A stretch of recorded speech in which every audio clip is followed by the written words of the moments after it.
Cadwedigaeth. Diolch yn y ti o Dduw am gyfle arall i ddod yma ger dyfron. Ni'n gofyn i ti i dri garhau wrthym i fendithio'n hamser i agosau at bob un ohono. I ni'n gofyn hyn oll felly trwy enw y ceiddiant ein harglwydd Iesu Grist. Amen. Gydwch ni ddechrau trwy ganu'r emyn rhif 40, glân gerywbiaid a seraffiaid, ferdd o gylch yr orsedd fri, mewn olynol seiniau dibaid, canant fawl ei harglwydd ci. Emyn rhif 40 yn ei sefyll i'w chanu.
Croeso i'n gwasanaeth ar ôl yr oedfa fe fydd aluniaeth ysgam drws nesaf yn y neuadd.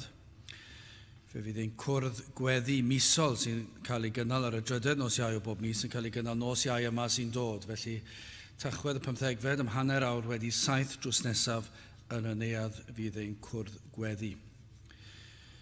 Hefyd mae'r cerdiau yma wedi cyrraedd i hysbysebu'r cyfarfodydd arbennig yn y rhai sy'n agosau nawr fydd ein noson o garolau ar nos Iau'r cyntaf y mis, sef y 6 o Ragfyr am hanner awr 7 yma yn y capel, ac hefyd noswyl yn y Dolig, felly ni'n cynnal ein hoedfa croesawu'r Nadolig, felly yn hwyr iawn yn y nos, chwarter wedi 11 yn yr hwyr, ac felly'n gorffen tua hanner nos.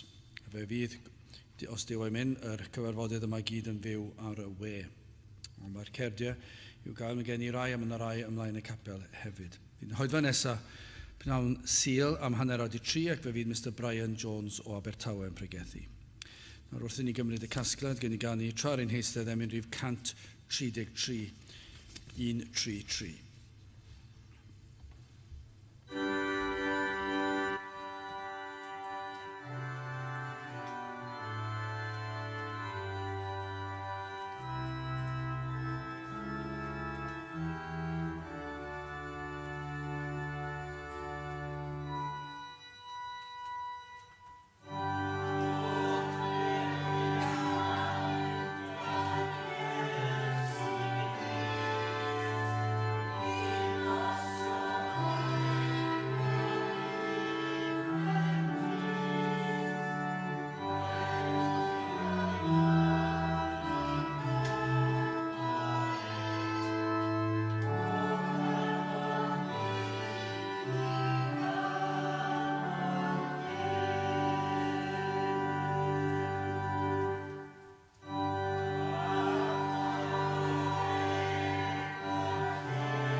Byddwn darlleniad o'r epistol cyntaf Paul at Timotheus, yr ail benod, dechrau'n yr adnod gyntaf. 1 Timotheus, yr ail benod, ac yn dechrau'n yr adnod gyntaf. Cynghori yr ydwyf am hynny, ymlaen pob peth fod yn biliau, gweddiau, deisyddiadau a thalu diolch dros bob dyn, dros frenhinoedd a phawb sydd mewn goruchafiaeth fel y gallom ni fyw yn llonydd ac yn heddychol mewn pob diwioldeb ac onestrwydd, cynnes hyn sydd dda chymeradwy gerbron Duw ein ceidwad, yr hwn sydd yn ewyllysio bod pob dyn yn gadwedig a'i dyfod i wybodaeth y gwirionedd, cynnes un Duw sydd ac un cyfryngwr hefyd rhwng Duw a dynion, y dyn Crist Iesu. Yr hwn a'i rhoddus ei hunan yn brydwerth dros bawb, i'w dystiolaethu yn yr amseroedd priod, i'r hyn ymgosodwyd i ymbrygethwr ac yn apostol, y gwir, yr wyf yn ei ddywedyd yn Crist, nid wyf yn dywedyd celwydd, yn athro'r cenhedloedd mewn ffydd a gwirionedd. Am hynny, yr wyf yn ewyllysio i'r gwir weddio ym mhob man gan ddyrchafu dwylo sanctaidd, heb na dicter na dadl. Yr un modd hefyd bod i'r gwragedd ei trefnu hunan mewn dillad gweddus gyda gwylder a sobrwydd, nid â gwallt plethedig neu aur neu emau neu dillad gwerthfawr, ond yr hyn sydd yn gweddu i'w wragedd a fo'n proffesu diwioldeb a gweithredoedd da.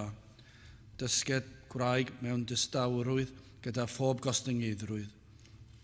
Ond nid wyf yn cynhadu i'w wraig a thrawiaethu nac y mawrdir dodi ar y gŵr, eithir bod mewn dystawrwydd. Cynnes adda luniwyd yn gyntaf yna Efa, ac nid adda dwyllwyd eithir y wraig wedi ei thwyllo oedd yn y camwedd. Eto cadwedig fydd wrth ddwy'n plant os arhosant hwy mewn ffydd a chariad a sancteiddrwydd ynghyd a sobrwydd. Bydde bendith Duw ar ei air sanctaidd ef. Gadewch ni nawr droi at ein harglwydd mewn gweddi. Diolch yn ei ti unwaith eto o Dduw am gyfle arall i ddod ger dy fron o flaen do'r seddfainc sydd yn o'r seddfainc o ras, ac fod yna groeso unwaith eto i ni i ddod ger dy fron, ac i ni yn ddiolchgar am bob un cyfle i ddod ata ti. Diolch am y ffordd i ni yn gallu dod ata ti, oherwydd y ffordd trefnais ti cyn i'r byd cael ei lunio. O Dduw, dy fod wedi darparu ffordd iachawdwriaeth, ac i ni yn diolch i ti am hyn. Mae trwy yr hyn yr wyt ti wedi ei ddarparu, trwy fywyd am arwolaeth ac atgyfodiad yr arglwydd Iesu Grist, i ni felly yn gallu dod ger dy fron, a dod yn mawl a'n deisyddiadau, yn diolch i ti am dy holl bendithion a'r holl roddion, dy holl addewidion i ni, ac o Dduw i ni yn gofyn y byddwn ni yn rhai sydd yn manteisio ar bob un addewid, o Dduw, pan y mae'r un drwg yn temtio ac yn peri ni ddigaloni ac i dynnu'n golygon o ddi arna ti, i ni yn gofyn i ti'n hatgoffa ni a nerthu ni, i ni ddyrchafu ein llygaid, i ni gofio y dwy'n i gof yr addewidion sydd yn dy air di, sydd yn help ac yn nerth i ni i bwyso arna ti. O Dduw, gad i ni fod yn rhai sydd yn ddyddio, yn wastadol trwy gydol ein bywyd ni, yn rhai sydd yn byw ar dy addewidion di, yn pwyso ar ein gwaredwr, yn pwyso ar ein tad nefol, yn gwybod y fod ti yn gofalu ac yn darparu, ac fod pob dim yn cydweithio daioni, ein lles, i'r rhai sydd yn blant i ti. Ac felly o Dduw, i ni yn diolch i ti am y ffaith dy fod ti nawr yn ein gweld ni, yn ein clywed ni, dy fod yn gwybod am yr oedfa hon, cyn i'r byd cael ei greu, dy fod yn gwybod am yr oedfa hon. Rwyt ti'n gwybod am y sabath yma, rwyt ti'n gwybod am yr rhai a fydd yma, yr rhai fydd yn gwrando, yr rhai maes o law fydd yn gwrando hefyd, rwyt ti'n gwybod y cyfan, rwyt ti'n trefnu'r cyfan. Rwyt ti hefyd yn gwybod o Dduw yr rhai nad ydynt yma, yr rhai o Dduw sydd wedi troi cefn ar dy bethau di ac ddim hyd yn oed bellach yn cofio bod yna oedfa, ddim hyd yn oed yn cofio bellach efallai bod yna sil, lle mae pobl dal i geisio dy wyneb di, ond rwyt ti yn gwybod y cyfan, ac rwyt ti trwy nerth yr ysbryd glân yn gallu gweithio yn rymus. Rwyt ti'n gallu rhoi'r gorchymyn hwnnw i'r enaid i ddeffro o'i trwmgwsg, o'i cyflwr o farwolaeth ysbrydol. Rwyt ti'n gallu peri'r hedyn o fywyd cael ei blannu. Rwyt ti'n gallu trefnu i llygaid yr enaid cael ei hagor, ac i'r Cristiau byddar i glywed y rhyfeddodau a seiniau yr Efengyl. Dim ond ti sydd yn gallu gwneud hyn, ac i ni yn gofyn y bydd ysbryd ar waith yn gwneud y pethau yma, pethau gwirthiol yma, y pethau rhyfeddol yma, fel y bydd mwy yn dod i bwyso ac i rhyfeddu ac i ddyrchafu yr arglwydd Iesu Grist. Felly o Dduw, i ni yn gofyn i ti i weithio yma yn ein plith ni ac ar hyd a lled ein gwlad ni, a bydde ti yn gweithio unwaith eto yma'r cyflwr ein gwlad yn gyflwr trienus. I ni wedi troi ein cefnau gymaint i ffwrdd o dy bethau di. Ac i ni yn gofyn i ti Dduw, yn y dyddiau blin a tywyll yma, yn y dyddiau trist yma, y mae pobl yn byw yn eu tywyllwch nhw. I ni yn gofyn y bydd y di trwy dy ras yn peri fydd goleini ar y fengil yn tywynnu unwaith eto yn eu celonau nhw, yn eu bywydau, yn ein gwlad ni unwaith eto. Felly o Dduw, i ni yn cyflwyno yr wythnos sydd o'n blaenau ni, ni'n meddwl am yn arbennig am ein cwrdd gweddi ni, ac i ni yn gofyn i ti o Dduw, bydde ti ddim yn delio ni nôl yr hyn i ni yn ei heiddi, ond bydde ti yn delio ni a ni yn dy drigaredd. O Dduw, bydde ti yn bresennol yn ein cyfarfod ni nos Iau, y bydd ysbryd i ar waith yn peri i'th blant i alw arna ti yr gweddiau rwy ti wedi i osod yn ein celonau ni. Ac o Ddew'r ho'r ffydd yna i ni gredu, y ffydd yna fydd yn gwybod y fod ti yn ateb gweddiau dy blant. Felly o Dduw, i ni yn gofyn i ti i fendithio'r wythnos yma, gad i ni fyw mawl a clod i'th enw di. Diogelan hamser nawr, i ni'n gofyn am yr ymweliad arbennig honno o ddifri, y bydd ysbryd i ar waith yn rymus yn ein plith ni yma heddi. Tedd felly bendithio ni nawr, i ni'n gofyn hyn oll trwy enw ac heiddiant ein harglwydd Iesu Grist. Amen.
Dewch ni ganu am yn rhif 47. Llais hyfryd rhad ras sy'n gweiddi dihangfa, yng nghlwyfau mab Duw bechadur mae'n noddfa, i olchi aflendid a phechod yn hollol, be redodd ei waed yn ffrydiau iachusol. 47, gewn ni sefyll i'w chanu.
Byddai'n testyn o'r epistol cyntaf Paul a Timotheus, yr ail benod a'r bedwaredd adnod, 1 Timotheus 2 adnod 4.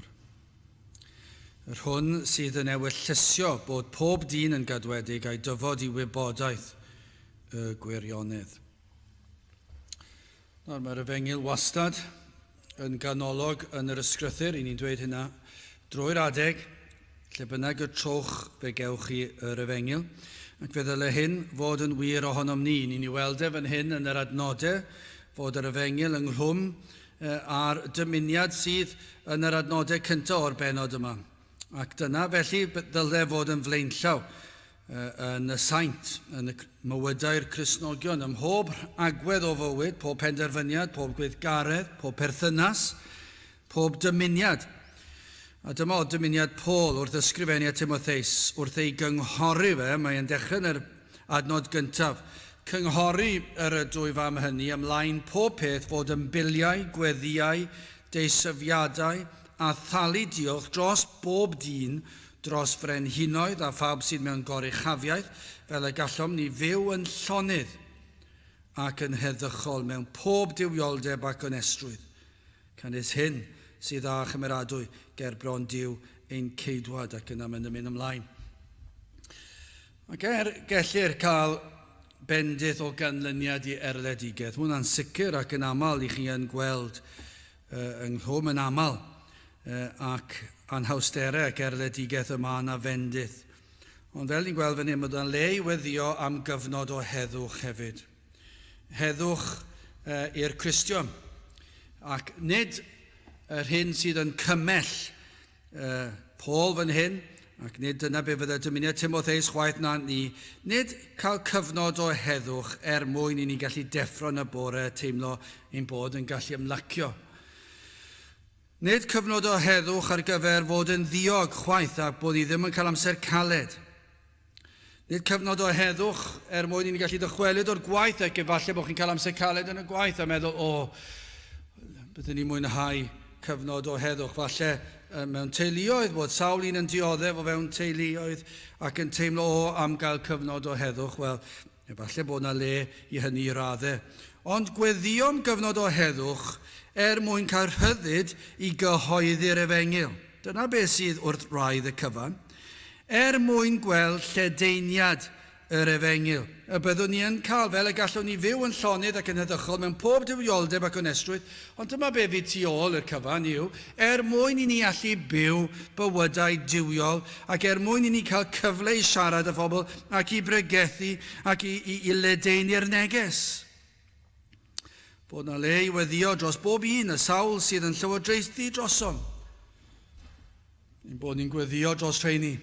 Yn aml byddwch chi'n teimlo, byddai'r rhai'n dweud, wel, dwi ddim yn cytuno gyda'r safbwynt gwleidyddol. Wel, mae hwnna mor aml yn diwedd, byddai mwyafrif o'n ni'n siŵr o fod yn teimlo pan ni'n gweld llywodraethau yn yr oes yma. Oes na unrhyw adeg i ni'n gallu dweud bod ni'n cytuno gyda llawer sydd yn cael ei wneud gan unrhyw un sy'n llywodraethu. Ond dydy hwnna ddim yn golygu nad ydyn ni'n gweddio trostyn nhw. Dydyn ni'n sôn fan hyn am cytuno gyda pobl ar ei sail gwleidyddol, beth ni'n sôn amdano, i'w gweddio drostyn nhw, fel y bydd yr ysbryd a'r waith yn ei bywydau nhw. Ac y bydd llygaid eu heneidiau'n cael ei hagor. Ac i bydden nhw yn dod i gredu. Ac falle, felly, bydden nhw'n dylanwadu ar eraill, ac efallai'n creu cyfreithiau sydd yn gywir ac yn ysgrythurol, ac falle'n neud yn haws i ni bregethu, achos mae'n edrych felly nawr yn diwedd. Mae'n edrych fel bod llywodraethau ac arweinwyr gwledydd yn ei wneud yn anodd iawn i bregethu'r gwir. Hawdd iawn i bregethu Cristnogaeth poblogaidd, ond ddim i bregethu'r gwirionedd. Ac felly ni'n gweld fan hyn bod yna le i weddio dros nhw. Lledaeniad yr efengil, cawn ni heddwch, cyfnod o heddwch ac rhyddid i bregethu ac i gyhoeddi ffordd iachawdwriaeth. Wel, hoffwn ni edrych ar y bedwaredd adnod ac yn gyntaf edrych bod yr efengil yn efengil cynhwysol. Yn ail, iachawdwriaeth gadarn yw hi, ac yn olaf yn drydydd gwybodaeth o'r gwirionedd. Wel, yn gyntaf, ni'n gweld bod yr efengil yn gynhwysol. Adnod 1. Cynghorir ydw i fam hynny ymlaen pob peth fod yn biliau, gweddiau, deisyfiadau a thalu diolch ac yna'r darn yma dros bob dyn. A pwysles yr adnod gyntaf, y neges yma yw y gweddiau dros bob math. Dyna beth mae'n ei olygu fan hyn. Pob math o bobl. Nid pob unigolyn sydd erioed wedi bod ac yn mynd i fod o reidrwydd, ond yr hyn mae'n disgrifio fan hyn yw pob math o bobl, pob agwedd o gymdeithas. O'r uchaf i'r lleiaf, o'r mwyaf pwerus i'r mwyaf di-nod. Gweddio dros brenhinoedd, gweddio dros y beth sydd yn gwbl y pen arall i frenhinoedd. Y rhai sydd, does neb yn gwrando arnyn nhw, neb yn cymryd sylw arnyn nhw, i ni'n gweddio dros y cyfan. Y baich yma, dros bob math, gelwyr arno mi weddio dros dynt, lles yr efengil, lledeiniad yr efengil, hyn sydd yn llesol i bob un. Ac felly hefyd, i ni'n gweld bwrdwn y neges yma yn adnod 4.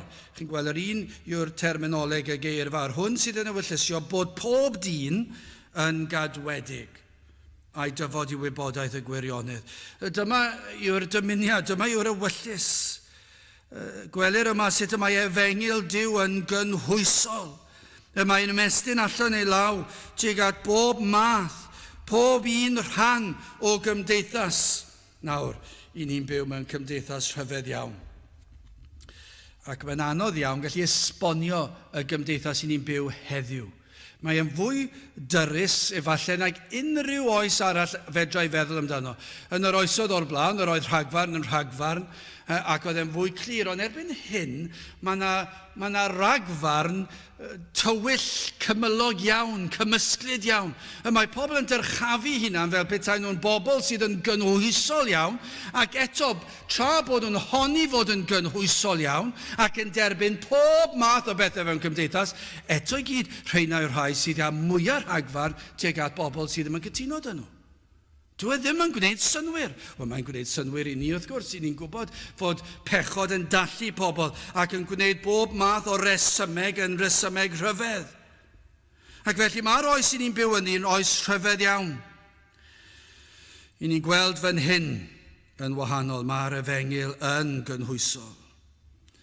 Ond yr hagfarn sydd yn yr oes yma, os oes yna reswm i wrthwynebu pobl, i ni'n ei weld y mae dyn, y mae cymdeithas wedi meddwl yn barod am y rheswm i fod yn gas ac i fod yn wrthyn i rywun.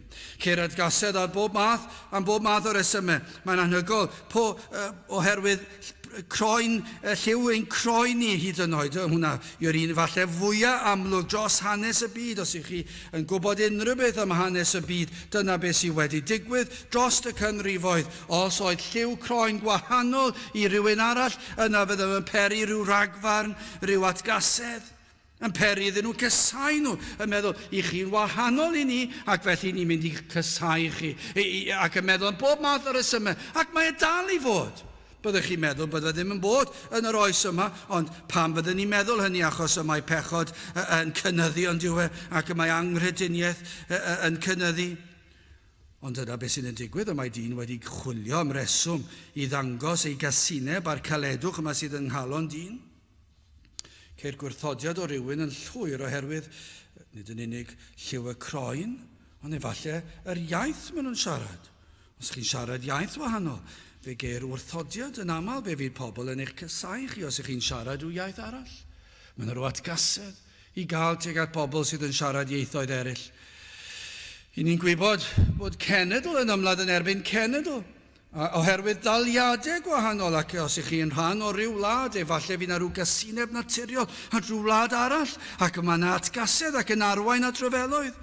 Geir pobl yn gwrthod pobl oherwydd ei statws o fewn cymdeithas. Mi fydd pobl yn troi yn erbyn llywodraethau, yn erbyn brenhinoedd, brenhinesau, tywysogion, dyna beth sydd wedi bod. Y cyfoethog yn aml, ond nid oes hanes yn y byd lle mae'r tlawd yn troi yn erbyn y cyfoethog, ac hefyd y cyfoethog yn ei bywyd y tlawd yn anodd. Mae yna rhywbeth ofnadw am ddyn. I chi'n gweld y casineb yn llyfrau hanes y byd yma o'r pobl cyfoethog, a'r ffordd yr y pobl cyfoethog yn demsgil ar y tlawd ac yn ei bywyd nhw'n anodd ac yn peri bod nhw'n gorfod torri'r gyfraith mwyn cael byw ac felly yn greulon iddyn nhw ac yn ei dal nhw ac yn ei cosbi nhw am bethau hirt ac oedd y pobl cyfoethog yn gwneud y pethau erchill yma ond hefyd i'r gwrthwyneb mi fyddai'r pobl tlawd hefyd yn aml iawn heb achos yn dangos casineb a cenfigen tuag at y cyfoethog oherwydd bod nhw wahanol. Ni'n gweld hyn mewn ysgolion. Mae pobl yn gwrthod eraill oherwydd lliw nid y croen ond y gwallt. Os ych gwallt chi'n lliw gwahanol i'r gweddill, gewch chi amser caled. Bron iawn, dwi'n yn gwybod os daw ei hyn, fydd lliw y llygad yn dod i'r pwynt. Fydden nhw'n edrych ar eich llygad chi a fydd nhw'n penderfynu cwrela yn eich erbyn chi. Fydd na ryw reswm. Mae dyn wastad i ni'n ei weld os yw'r pobl yn cefnogi tîm pêl-droed. Dwi'n cofio bod yn y coleg yn cerdded lawr stryd Bangor Uchaf. A dath y gang o fechgyn y lan ato ni. Dwi'n falch o 3 ohono ni, a oedd y 2 arall eitha mowr hefyd, o'n eitha balch ar y pryd, achos dath yr gang o fechgyn y lan ato ni a gofyn ni, ydych chi'n fechgyn yr uni? Boes y coleg i chi? Ac petawn ni wedi dweud, ie, mi fydden nhw, dim ots bod siwr o fod pob un o'n ni'n fwy na nhw, do dim ots yna, roedden nhw jyst eisiau ymladd. Boes y coleg, i ni ddim yn boes y coleg, ond i chi'n boes y coleg. Ac os i chi'n boes y coleg, i ni'n mynd i wneud eich bywyd chi'n anodd. Ac dim ond hanner canllath oedd eisiau fi fynd nôl i'r stafell. Ond yn yr hanner canllath yna, gallen ni fod mewn pob math o berig yn y dyddiau hyn, yn ni'n clywed am gillydd a pethau'n cael eu tynnu allan. Ac yr unig reswm, roedd rhain yn Gymru Cymraeg. O'n i'r un cenedl yn nhw, o'n i'n un lliw gwallt yn nhw, yr un lliw croen yn nhw, o'n i'n siarad yr un iaith yn nhw, ond ddim yn mynd i'r un pethau yn nhw. O'n i'n mynd i'r coleg yn nhw ddim. Sut o'n nhw'n gwybod? O'n i'n gwisgo par o drwsys o ddim yn smart iawn. O'n i'n gwisgo Cris o ddim yn smart iawn. O'n i ddim yn edrych fe rwy'n o ddim yn i'r coleg. Mi roedd e gyda'r nos, 8 o gloch y nos. Ac eto, roedden nhw eisiau ymladd yn erbyn ni. Dyna yw natur dyn. Mae'r dyn wastad yn chwilio am reswm i gysau rhywun arall. Ac fod cymdeithas heddi yn trio sôn am yr holl gynhwysol yma, ac ein bod ni'n derbyn pawb. Y fath rhagfarn, mae dal y casineb na tuag atyn nhw. Os i ni'n mentro dweud bod ni'n anghytuno ar sail moesol neu ar sail beth bynnag i weld, herwydd bod y Beibl yn ei ddweud, yna fe fydden nhw'n tynnu ni o flaen ein gwell ni ac yn peri fod y llysoedd yn cyhyddo ni o bob math o bethau. Achos does dim hawl dyn ni gredu be mae gair Duw yn dweud, achos dydyn nhw ddim yn hoffi hynny. As dim ots beth yw e. I ni'n ei weld yn bob agwedd o gymdeithas, mae rhywun wastad eisiau fod yn erbyn rhywun arall, ond nid felly Duw. Dydy Duw ddim yn caniatáu pechod. Dydy Duw ddim yn caniatáu anfoesoldeb. Duw ddim yn caniatáu anghrediniaeth. O na. Ac fe fydd atebolrwydd, ac fe fydd barn, ac fe fydd colledigaeth trygwyddol. Mae hynny gyd yn wir. Dydyn ni ddim yn troi cefn ar hynny, ond beth i ni yn dweud yw hyn, mae Duw gymaint uwch ein pennau ni, i ni'n llawn rhagfarn, i ni'n llawn cysineb, i ni wastad yn chwilio am reswm i fod yn erbyn rhywun arall. Ond nid felly Duw, mae Duw yn cynnig i efengil ei bob math o bobl. Pob math o bobl. Fe gynnigaeth ei'r brenin. Fe wneud ei cynnig yr efengil i tlotyn, i rywun sydd ar y stryd, i rywun sydd yn gardotyn, i rywun sydd heb ceiniog, i rywun mwyaf pwerus y byd, i'r un lle does neb yn gwrando gair maen nhw'n ei ddweud. Psalm 136, clodforwch yr arglwydd canis da yw, oherwydd ei drigaredd sydd yn dragowydd. Clodforwch ddiw y diwiau, o blegyd ei drigaredd sydd yn dragowydd. Clodforwch arglwydd yr arglwyddi, oherwydd ei drigaredd sydd yn dragowydd. Yr hwn yn unig sydd yn gwneud i'r rhyfeddodau, canis ei drigaredd sydd yn dragowydd. Mae Duw yn llawn drigaredd tuag at bob math. Pob math. Pob agwedd o gymdeithas. Does dim terfyn ar ei drigaredd, does dim mesur ar ei drigaredd. Mae ei fraich yn ymestyn at bob math. Mae'r salm yn mynd ymlaen, salm 136 adnod 23 ymlaen. Grandewch ar hwn. Yr hwn yn ein hisel radd a'n cofiodd ni. oherwydd ei drigaredd sydd yn dragowydd. Ac anhachubodd ni oddi wrth ein gylynion oherwydd ei drigaredd sydd yn dragowydd. Yr hwn sydd yn rhoddi ymborth i bob cnawd, canis ei drigaredd sydd yn dragowydd. Clodforwch Dduw y nefoedd, canis ei drigaredd sydd yn dragowydd. Pob math, pob cnawd. O'r brenhinoedd mwyaf pwerus i'r mwyaf cyffredin. Mae Duw wedi achub brenhinoedd yn do. Mae wedi achub prif weinidogion, tywysogion. Mae hefyd wedi achub rhywun sydd yn byw ar y stryd. Mae yn ymestyn ei law tuag at y moesol, y sawl sydd yn credu ei bod yn dda yn barod. Dydyn nhw ddim yn foesol, ond yr rhai sydd yn meddwl ei bod yn foesol. Ond mae hefyd yn ymestyn at yr anfoesol. Pob math. O fewn cymdeithas, mi fyddwn ni'n bron iawn yn gorfod dweud mae'r elfen o foesoldeb wedi hen fynd, ond ers degawdau bellach. Does dim moesau bellach, nag oes. Does dim rheolau bellach, un oed fewn yr eglwys. Does dim rheolau. Dyw'r canllawiau yr ysgrythyr am briodas ac yn y blaen. Mae hwnna wedi hen fynd. Does neb hyd yn oed yn cofio amdano. Does hyd yn oed yr eglwys ddim hyd yn oed yn ei gredu fe bellach. Maen nhw'n meddwl does dim ots cyn bellach bod neb yn ffeindio mas. Ac erbyn hyn, dwi ddim mater, falle oedd yna 20 mlynedd yn ôl, cyn bellach bod neb yn ffeindio mas. Ond erbyn hyn, mae yn agored, fe gewch chi fyw mewn anfoesoldeb. Ond dyma beth sydd anhygoel. Mae ei drigaredd yn anhygoel, ei drigaredd sydd yn dragowydd. Mae'r efengil yn cael ei gynnig i'r moesol, be bynnag bod hwnna'n ei olygu, rai sy'n meddwl bod yn foesol, ac i'r allanol anfoesol. Mae Duw yn llawn trigaredd at yr anfoesol.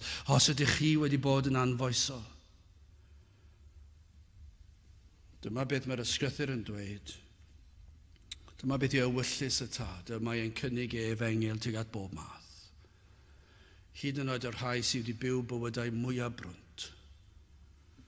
Mae ei fraich yn ymestyn allan at y crefyddol a'r digrefydd. Mae yna lawer o bobl crefyddol ar ei ffordd i Cadwedigaeth. Dyw'r ffaith bod ni'n grefyddol ddim yn golygu dim byd. Mae angen yr efengil, mae angen Crist. Ond dyma beth sydd yn wir, mae'r rhaid i bod yn y capel trwy gydol i bywydau ac erioed wedi deall yr efengil. Ond mae Duw dal yn ymestyn allan i achub rheini. Dyna pa mor fawr yw ei drigaredd. Ac hefyd mae yn ymestyn allan i law a drwy'n fel... Wel, yn gyntaf at Paul oedd yn erlyd yr eglwys ond yn grefyddol, ond hefyd tuag at pobl sydd erioed wedi mynychu unrhyw ffyrdd o oedfa grefyddol. Y digred, yr anffyddwyr, mae'n gallu achub anffyddwyr, ond nid ni'n clywed am rai oedd wedi mynd ati i brofi bod yr atgyfodiad yn ffals ac yn anghywir. Ac yna wrth fynd yr anffyddwyr yma, mynd ati i wneud ymchwil i brofi unwaith ac yn byth, nad oedd yn bosib i'r atgyfodiad, ond yna beth ddigwyddodd wrth ddarllen. Fe ddeithant i gredu. Mae'n digwydd ond diwedd pam. Mae ei drigaredd yn dragowydd. Mae ei iachawdwriaeth yn ymestyn at y sawl a gadwa cyfreithiau y wlad, ond hefyd tuag at y sawl sydd yn torri cyfreithiau y wlad, y carcharau. Dych chi'n credu fod Duw yn gallu achub yn y carcharau? Pob math. Does dim lle gyda ni ddweud, dwi'n mynd i achub yn y carchar. I ddweud y gwir, dwi'n cofio blynyddoedd yn ôl yn cynnal gyda'r capel, rhai ohono ni'n mynd i'r carcharau i gynnal trafodaethau gyda'r rhai oedd yn y carcharau. Dyna'r trafodaethau gorau gafon ni erioed, siwr o fod. Agored, parchus. Pwy a wyr i ni'n ymddiried y bydd rhywbeth gafodd ei ddweud wedi peri, bydd rhai o'r rheini wedi dod i gredu. Mae braich a chibol yr arglwydd, mae e'n mynd at bob math. Yr rhai sydd yn meddwl bod nhw'n cadw'r gyfraith, a'r rhai sydd yn gwybod bod nhw ddim. Dyna i chi drigaredd. Yn ymestyn at bob statws, bob cyflwr. Ga i ddweud hyn, os ydych chi wedi dod yma heddi yn llawn falle ofnau a rhesymau, pam na ellir cael eich achub? Pam i chi falle yn dod ac i chi'n gwybod mai dyma beth sy'n iawn? A mae yna sawl un wedi bod felly'n does. Yn gwybod mae'r efengil sydd yn gywir, fod gair Duw yn gywir, ond yna wedi dod i fyny gyda rhesymau diri. Ac i chi gallu deall be maen nhw'n olygu. Yn dweud, fedra I ddim dod I gredu achos dwi wedi pechu gymaint. Mi roeddwn ni'n grefyddol am fe droies I fy nghefn. Dwi wedi byw bywyd afradlon, anfoesol, treisgar efallai, torri cyfreithiau gwlad efallai, ac yn dod ar holl resym, holl bechodau yma, pam na ddylsen nhw ddod. Wel, mae yna gysur fan hyn.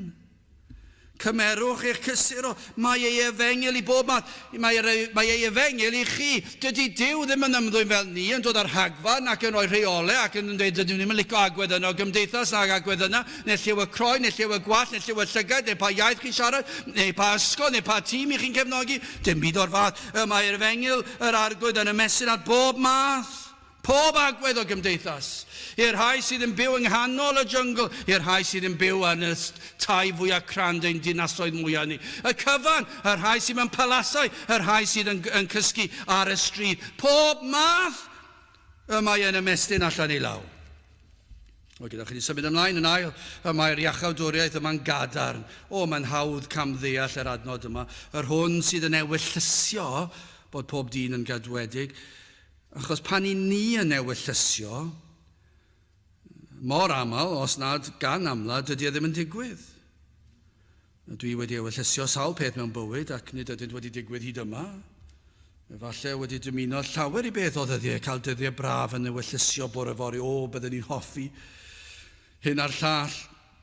Neu mewn rhyw feisydd llwyddiant, mewn rhyw faes arbennig ac ni'n dymuno ac yn ewyllysio hynny, dwi ddim yn digwydd. Ond nid dyna y term sydd fan hyn. Pan yn darllen am Dduw yn ewyllysio, mae yna gadernid yn yr adnod yma. Mae yna sicrwydd fod yr holl alluog yn cyhoeddi yr hyn y mae yn ewyllysio. Mae yna fwy na gobeithio neu dymuno. Gwybyr, mae ef yn abal I wneud yr hyn a fynod. Does dim byd gall rwystro cynlluniau Duw. Fe drefnodd iachawdwriaeth cyn i'r byd cael ei lunio. Yno yn rhagwyddoldeb. Fe drefnodd y tad, y mab a'r ysbryd glân ffordd iachawdwriaeth, yr emyn enwog yma. Gwrandewch ar y geiriau yma. Cyn llunio'r byd, cyn lledu'r nefoedd wen, cyn gosod hael na lloer na ser uwch ben, fe drefnwyd ffordd. Be mae'n golygu yw, cyn bod na seren yn yr awyr. Cyn bod y lleiad yn bodoli. Cyn bod y hael yn cynhesu unrhyw beth.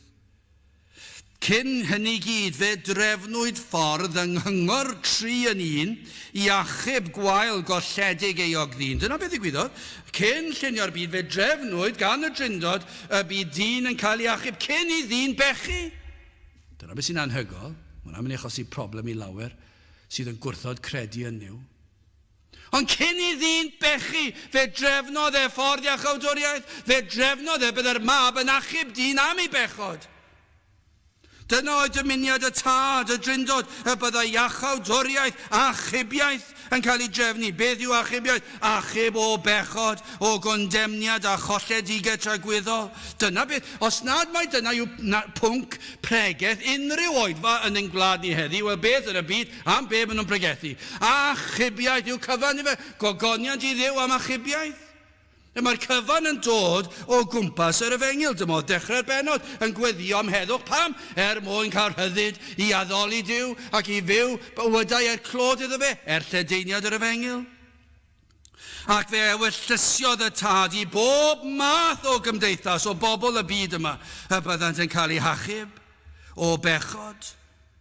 Mae'r materion yn holl bwysig. Tynged tragwyddol yr enaid.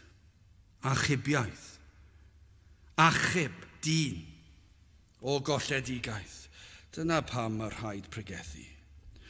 Dyma pam rhaid bod yn llawn sel. Dyna pam sy'n rhaid bod yn llawn deheuad. Dyna pam rhaid pledio gyda'r enaid. Dyna pam mae Duw yn ei ddoethineb a'i sofraniaeth wedi trefnu o bod un peth sy'n rhaid I ni wneud yw pregethu ffordd iachawdwriaeth. Nid I drafod I bregethu, I ddweud beth yw ffordd y mae Duw wedi trefnu I achub dyn. gan ei fod mor bwysig, mae'n ymwneud gyda tynged tragwyddol yr enaid. Iachawdwriaeth yr enaid, yr hwn sydd yn ewyllysio bod pob dyn yn gadwedig, pob math o ddynion yn gadwedig. Dyna ewyllus Duw, yw Cadwedigaeth. Dyma beth yw ewyllus, dyma dymuniad yw Cadwedigaeth, ac mae mor gadarn. Mae'r emyn yn mynd ymlaen, trysorwyd gras, rhyw anherfynol stor, yn Iesu Grist cyn rhoddi deddfu'r môr. A rhedeg wnaeth bendithion arfaith ddrud, fel afon gref leferiol dros y byd. Dros y byd I gyd. Lle bynnag, bob twll a chornel. Pob math. Mae'r utgorn mawr yn seinio nawr I ni o llyngdod llawn trwy'r iawn ar galfari. A sylwch ar hwn. Mawl ym mhob iaith trwy'r ddeiarfaith a fydd. Am angau'r groes a'r gwaed a'n rhoes yn rhydd. Bob iaith, bob math. Y mae ffordd iachawdwriaeth wedi drefnu, dyma oedd y wyllus y tad. Bod pob math yn gadwedig. Dyna chi iachawdwriaeth, gollyngdod llawn. Y mae'r arglwydd yn delio a'n holl bechod a'i holl ganlyniadau. Mae yn ein rhyddhau o gaethiwed pechod a Satan. Dywed yr emynydd, sut y gwna hyn, o llyngdod llawn, sut, trwy'r iawn ar galfari. Dyma oedd y wyllus y tad, oedd achubiaeth, cadwedigaeth, fod yn gadwedig, fod yr efengil yn cael ei osod, fel bod dyn yn cael ei achub, cael cadwedigaeth tragwyddol. A beth mae'r emynydd yn ei ddweud mewn ffordd arall yw hyn, bod e'n trefnu'r gollyngdod llawn sut trwy'r iawn ar galfari. Fe wnaeth yr Iesu yn iawn am ein pechod ar galfaria. Ar y groes, yno fe dalodd y pris am ein rhyddhau ni. Dyna beth yw'r efengil, dyna yw y wyllus y tad. Adnod 5 yn yr un benod. Ni newydd gweld adnod y testun, adnod 4, ac yna mae'n mynd ymlaen I eglur ymhellach, adnod 5 a 6. Canis un Duw sydd, ac un cyfryngwr hefyd rhwng Duw a dynion y dyn Crist Iesu. Yr hwn a'i rhoddes ei hunan yn brydwerth dros bawb. Yw dystiolaethu yn yr amseroedd priod. Y mae wedi trefnu ffordd. Fe drefnodd ffordd y byddai'r arglwydd Iesu yn rhoi ei hunan yn brydwerth. Fe dalodd pris. Beth oedd y pris? Roedd rhaid iddo fynd i'r groes. Y groes yw'r unig ateb. Dyna'r unig beth gallwn ni pregethu amdano. Dyna'r ateb bob tro. I ni'n pregethu am bechod, a mae rhaid I ni wneud hynny. I agor yn gweddio bydd yr ysbryd yn agor llygaid yr enaid I weld bydd yr broblem. Ond ar ôl dangos I bobl y broblem, a mae rhaid dangos iddynt yr ateb. Ar ôl dangos yr afiechyd, rhaid dangos y feddyginiaeth. Beth yw'r feddyginiaeth? Yr iawn ar galfari, yr Iesu wedi talu'r pris. Fe gyflawnodd ddeddf yn llwyr ar y ddeiar yma. Fe fodlonodd gofynion y tad, ac yna fe aeth yn ifydd fel oen i'r lladdfa ar y groes. Ac fe hoeliwyd ei ddwylo, fe wisgodd goron ddrain. Dyna beth ddigwyddodd. Dyna oedd y pris, rhaid oedd iddo fe gymryd y gosb, a dim dim ond yr hoelion, ond yna fe drodd y tad ei gefn ar ei fab, ac fe dywalltodd ei gosb, ei ddigofaint ar ei fab. A mae hwnna'n rhywbeth fedrwn ni byth deall. Bod effer ni un person yn ormod i'n meddyliau ni am gyffred, y mae'n erchyll. Ond y ffaith iddo dalu'r pris am ei holl bobl, fe gymerodd gosbedigaeth ei holl blant. A mae hwnna tu hwnt I unrhyw ymgyffred fedrwn ni ddeall. Mae yna emyn yn y Saesneg yn dweud, na fyddwn ni'n cael ein dysgu am y pethau yma. Ond fedrwn ni ddim yn llawn. A be mae'r emynydd I ni olygu yw fedrai deall rhywbeth. Dim ond rhywbeth, ro elfen fach I mi. Gad I mi cael cip olwg gymaint a fedrai ddelio I fi ddeall beth oedd y gosb, beth oedd y pris. Beth oedd yr Iesu I dalu am fy rhyddid I, achos dyma beth yw ewyllus y tad, mae'r tad wedi ymestyn allan ei law ac rhoi achubiaeth I bob math o bobl. A mae yna sawl math gwahanol o bobl fan hyn yn does. I ni o gwahanol agweddau, gwahanol galluoedd, gwahanol diddordebau, a pob math o bethau. I ni wedi bod yn wneud â gwahanol bechodau i'n gilydd. Ond yr un beth sydd yn wir, mae'r arglwydd yn ymestyn allan at bob math Ac y mae'n ei wneud hynny trwy'r arglwydd Iesu Grist, trwy'r iawn ar galfari. Wel, i orffen. Beth arall yw ewyllus y tad? Mae ewyllus y tad yw ei achub. Cadwedigaeth. A dyna be mae eisiau ni bregethu amdano. Trwy'r amser. Trwy'r amser. Bob Sul. Trwy gydol y flwyddyn. Bob blwyddyn. Bob cyfle gawn ni. Pregethwch am gadwedigaeth. Dowch â hwnna'n ganolog i bob dim. Dyna beth mae'n dod nôl at y groes. Pregethwch am hynny ac yna sylwch sydd yn glwm ar peth yn yr un adnod, y gwybodaeth o'r gwirionedd. Yr hwn sydd yn ewyllysio bod pob dyn yn gadwedig a'i dyfod i wybodaeth y gwirionedd. Dyna yw ewyllus dymuniad cadarn sicr y tad, y byddwch yn dod i gliw y gwirionedd. O, mae'r gwir mor bwysig. Does dim byd gwaith na chelwydd, nag oes. Mae celwydd yn afiach ac i ni gyd yn eog o ddweud celwydd rhywbryd yn ein bywydau ni. Ac i ni'n gallu liwio fe mor aml yn rhyw liwiau pert, ond dal celwydd yw e. I ni'n byw mewn byd o gelwydd. Dyma sydd yn naturiol i ddyn. Fe ddaw celwydd mor hwydd. Falle yn aml iawn pan yn ceisio amddiffyn ein hunan. Falle'n cael ein cyhyddo rhywbeth ac i ni'n dod â chelwydd bach mewn. Rhywbeth i esgusodi ein hunan. Dyna sydd yn naturiol. Mae dyn wedi dyfeisio sawl crefydd dan arweiniad tad celwyddau. Yr un drwg ei hun. Sawl crefydd sydd yn y byd. Ond os ydyn nhw'n anghytuno gyda gair Duw, yna rhaid i ni ddweud mae anwiredd yw celwydd. Ac mae'r un drwg yn dad y celwyddau. A mae'r rhaid iddo fod, neu mae'r rhaid i'r efengyl fod yn gelwydd. Ydych chi roed i meddwl am hynny? Mae'r efengyl mor wahanol i bob un crefydd arall yn y byd. Ni ellir edrych ar yr efengyl yn Rhys Iesu a'i anwybyddu. Mae unau yn gelwydd neu mae yn wir. Does dim man canol. Dywedodd Iesu Grist ei hun, Ioan 14 adnod 6, yr Iesu a ddywedodd wrtho ef, my fi yw'r ffordd, a'r gwirionedd, a'r bywyd, nid yw neb yn dyfod at y tad, ond trwof fi. Nawr, dwi ddim yn gallu gweld opsiwn canol fyna. Yr hyn mae'r Iesu yn ei ddweud, mae ef yw'r ffordd, yr unig ffordd i gadwedigaeth. Dyna beth mae'r Beibl yn dweud, dyna beth mae Iesu Grist ei hun wedi dweud. A mae Iesu Grist ei hun wedi dweud, does dim un ffordd arall, dim ond un ffordd sydd a trwy o fi yw hynny, trwy'r arglwydd Iesu Grist. Ef yw'r gwirionedd, mae'n dweud, mae fi yw'r ffordd a'r gwirionedd. Mae Iesu Grist yn dweud, mae fe yw'r gwirionedd, ac na allai ddweud celwydd. Mae Iesu Grist yn dweud, yr ydw i fi yn dweud y gwir. Does dim celwydd, dydy Duw ddim yn gallu dweud celwydd. Ac mae'n dweud y fe yw'r bywyd, nad oes iachawdwriaeth unrhyw le arall, nad oes bywyd ysbrydol na thragwyddol unrhyw le arall.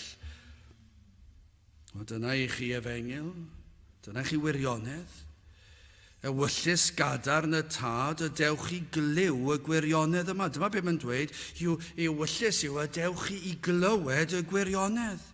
I glywed am ffordd i'r nefoedd. Y mae Iesu Grist wedi, os ych chi'n cymharu â chryfyddau eraill, mae'n rhaid i chi ddod i'r casgliad, unai bod y cryfyddau eraill i gyd yn iawn, rhywsut. Ond os felly, mae'n rhaid i chi ddweud bod y ffydd Gristnogol yn gwbl anghywir. Neu mae rhaid chi ddod i'r casgliad bod y ffydd Gristnogol yn gywir a bod popeth arall yn anghywir. Achos mae Iesu Grist wedi dweud, does dim ffordd arall. Dyma'r gwirionedd mae hyn dweud. Ac i glywed am y ffordd i'r nefoedd. Dyna beth mae am, dyna yw ewyllus e, a dyma beth mae wedi drefnu.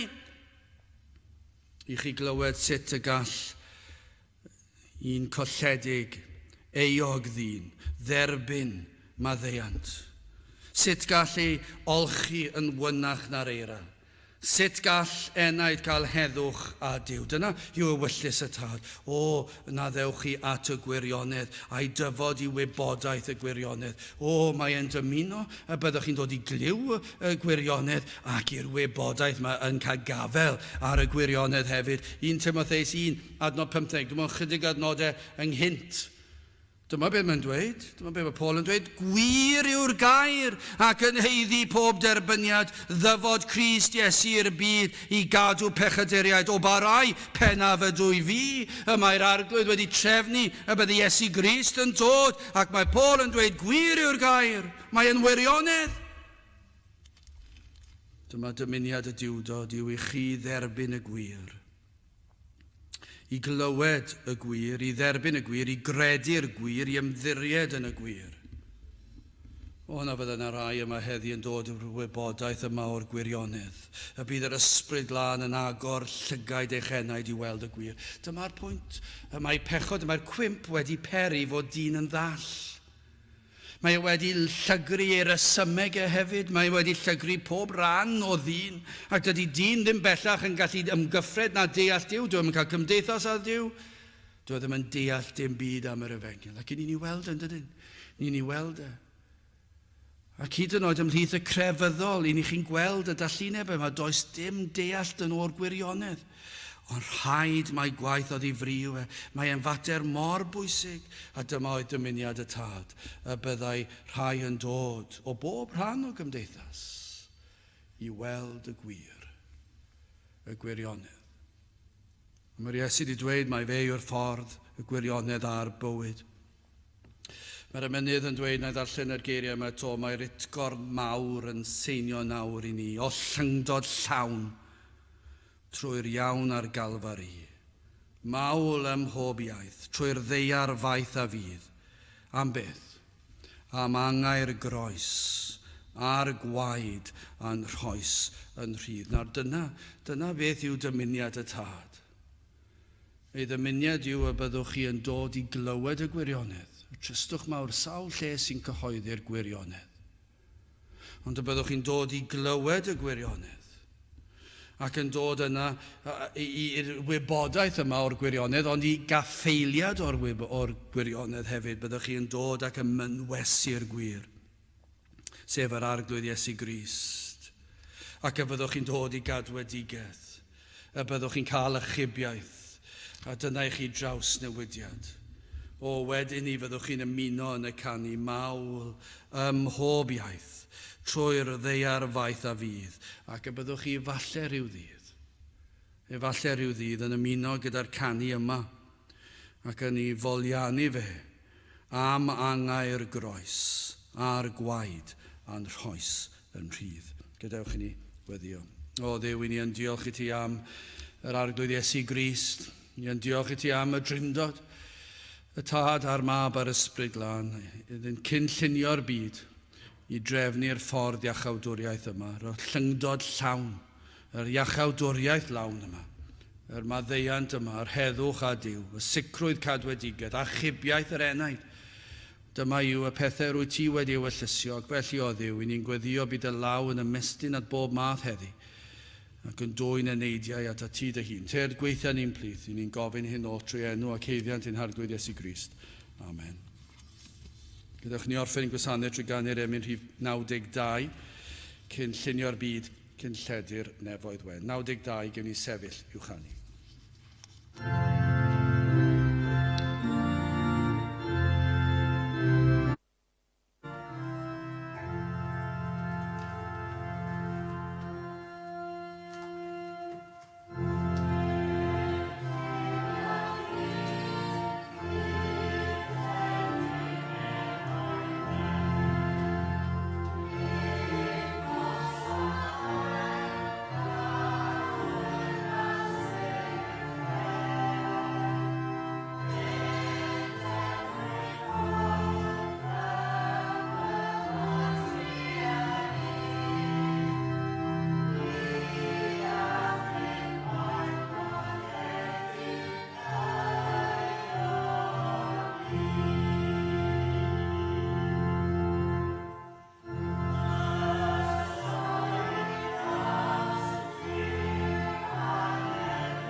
nawr bydde di ras ein harglwyd Iesu Grist a chariad yw a chymdeithas yr ysbryd glân fod gyda chwi oll hyd byth. Amen.